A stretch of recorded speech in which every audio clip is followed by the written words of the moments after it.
Good afternoon everybody. Chhawra Anil math classes HL में आपका स्वागत है। आज हम यहाँ डिस्कस करते हैं 10th क्लास की ट्रिग्नोमेट्री में एक्सरसाइज 8.2 क्वेश्चन नंबर 3। तो देखिए हमें यहाँ मिला है tangent a plus B equal to √3 and tangent a minus B equal to 1/√3 and we have to find the value of a and b। इसका मीनिंग है कि हमें एंगल a और b का जो कॉम्बिनेशन मिला है उसके अंदर a और b की अलग अलग वैल्यू क्या है ये चाहिए। तो हम लिख सकते हैं इस प्रकार, tangent a plus B equal to √3 है, so we can say tangent a plus B, और हम ये समझने की कोशिश करेंगे कि √3 टेंजेंट में कितने डिग्री पर आता है। √3 टेंजेंट में 60 डिग्री पर, तो हम लिख सकते हैं √3 इक्वल टू टेंजेंट 60 डिग्री। तो इसका मीनिंग ये हुआ कि tangent a plus B equal to tangent 60 degree बना। दैट्स मीन कि जब फंक्शंस सेम मिला हुआ है तो उसके एंगल भी इक्वल होंगे। तो हम लिख सकते हैं a plus B equal to 60 degree, और ये मिल गई इक्वेशन नंबर 1। इसी प्रकार से हमें मिलता है tangent a minus B equal to 1/√3। तो बड़ा सिंपल सा सिस्टम है, बड़े ही ध्यान से देखिए और बड़ा इजी महसूस होगा। Tangent a minus B equal to 1/√3 हम कह सकते हैं tangent a minus B equal to 1/√3 tangent में 30 डिग्री पर आता है, so we can say it is equal to tangent 30 degree. और बिल्कुल उसी प्रकार से समझते हुए जो हमने पहले समझा था, हम कह सकते हैं a माइनस बी आ गया 30 डिग्री। तो ये हो गई इक्वेशन नंबर 2। अब हमें a और b की वैल्यू चाहिए, तो हम याद करेंगे चैप्टर नंबर 3 लीनियर इक्वेशंस इन 2 वेरिएबल्स। हम देखें दोनों इक्वेशन को हम ऐड कर दें।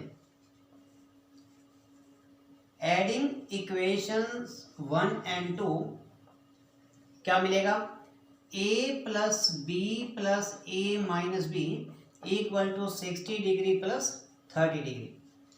तो b plus minus cancel, 2a equal to 90 degree, इसका मतलब a इक्वल टू 45 डिग्री। तो a की वैल्यू 45 डिग्री आ गई। अब a की जो वैल्यू आई है उसे हम इक्वेशन नंबर 1 या 2 में कहीं भी रख सकते हैं और लिखेंगे इस प्रकार,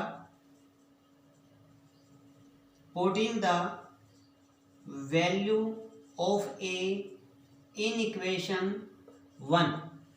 जब इक्वेशन 1 में लेंगे तो हमें मिलेगा क्या, आप देख सकते हैं a प्लस बी, a की वैल्यू 45 डिग्री है, so we can say 45 degree plus b equal to 60 degree.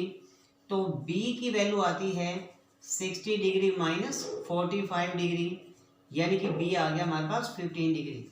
तो फाइनल आंसर क्या आता है, therefore a equal to 45 degree जो हमें पहले मिला था and b equal to 15 degree. तो ये हमारे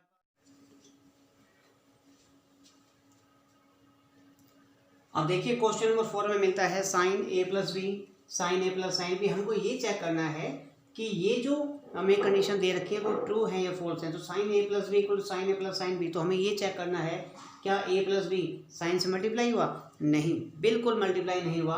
तो साइन को जब हम देखते हैं तो a प्लस बी इसका एंगल बन गया, मतलब a की वैल्यू मान लो 40 डिग्री है, b की वैल्यू 50 डिग्री है, तो साइन 90 डिग्री की बात की जा रही है।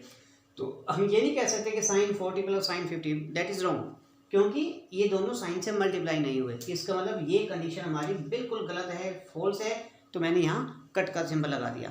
उसके बाद हम देखते हैं value of sine theta increases at theta increases. कहते हैं कि जब थीटा इंक्रीज होता है तो साइन थीटा की वैल्यू भी इंक्रीज होती है। ये बिल्कुल सही बात है, आप बिल्कुल सही सोच रहे हैं मेरी तरह से, क्योंकि जब हम साइन 0 की बात करते हैं तो वैल्यू 0 होती है। साइन 30, साइन 45, साइन 60, साइन 90, जब हम इस तरह से इंक्रीज करते हुए चलते हैं तो साइन 90 की वैल्यू क्या बन जाती है, 1 बन जाती है। और हम देखते हैं कि जब हमने 0 डिग्री से 90 डिग्री पर पहुंचे तो वैल्यू क्या हो गई, 0 डिग्री से 1 डिग्री हो गई। बीच में भी जो उसके इंटरवल मिले हुए हैं 30 डिग्री, 45 डिग्री, 60 डिग्री, यहाँ सब पर वैल्यू लगातार इंक्रीज होती चली जाती है। तो ये बिल्कुल सही कंडीशन है। उसके बाद कहते हैं कि थीटा इंक्रीज होने पर कोस थीटा की वैल्यू भी इंक्रीज होती है। ये बिल्कुल गलत है, क्योंकि कोस 0 की वैल्यू 1 होती है और कोस 90 की वैल्यू जीरो हो जाती है। इसका मतलब अपोजिट है, जैसे जैसे थीटा इंक्रीज होता है कोस की वैल्यू डिक्रीज होती चली जाती है, तो ये फॉल्स हो गया। और फिर कहता है कि ऑल वैल्यूज ऑफ थीटा, कि थीटा की वैल्यू हम कुछ भी लें, कोस थीटा और साइन थीटा हमेशा सेम होगा, ये गलत है, ये ठीक नहीं है।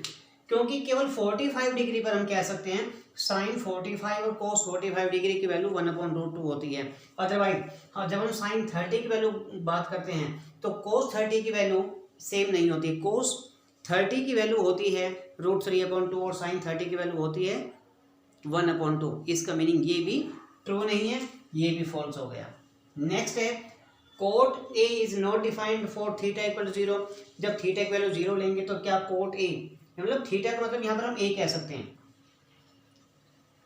कि जब हम ए की वैल्यू 0 लेते हैं तो कोट ए, और कोट ए की वैल्यू क्या होती है, नॉट डिफाइन होती है। इसका मतलब ये ट्रू कंडीशन है।